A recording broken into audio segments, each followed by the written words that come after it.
In Egyptian mythology, Amunet was a primordial goddess. She preceded the great gods and goddesses of Egypt and had connections with the creator god Amun.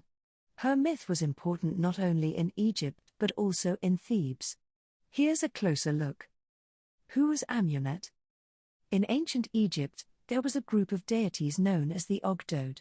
People worshipped them as the deities of chaos in Hermopolis, a major city at the time.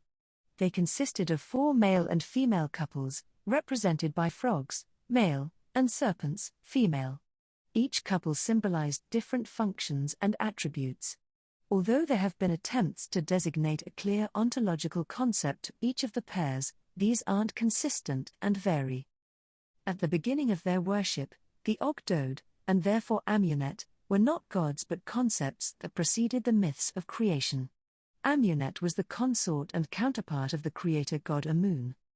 Amunet was the goddess of the air, and people also associated her with invisibility, silence, and stillness.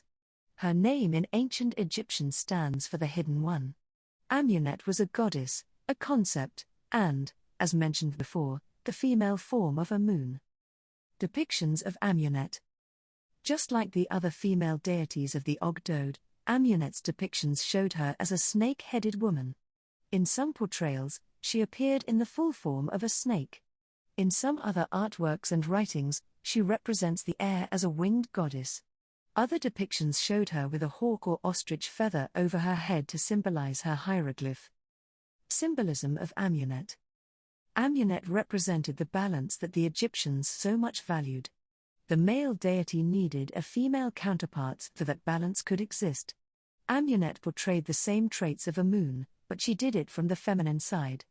Amunet was a notable deity without whom the myth of creation would have developed differently.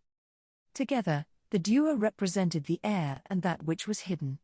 As primordial gods, they also represented disorder and chaos. Worship of Amunet. Amunet's central place of worship, alongside Amun, was the city of Thebes. There, people worshipped the two deities for their significance in world affairs. In Thebes, people regarded Amunet as the protectress of the king. Therefore, Amunet had a leading role in the rituals of coronation and prosperity of the city. Apart from this, several pharaohs offered gifts and statues to Amunet. The most famous was Tutankhamun, who erected a statue for her. In this depiction, she is shown wearing a dress and the red crown of Lower Egypt.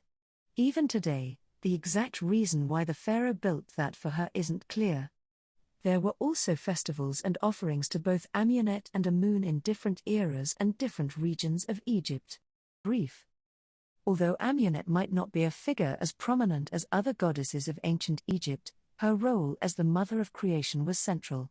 Amunet was significant in the creation of the world and her worship spread.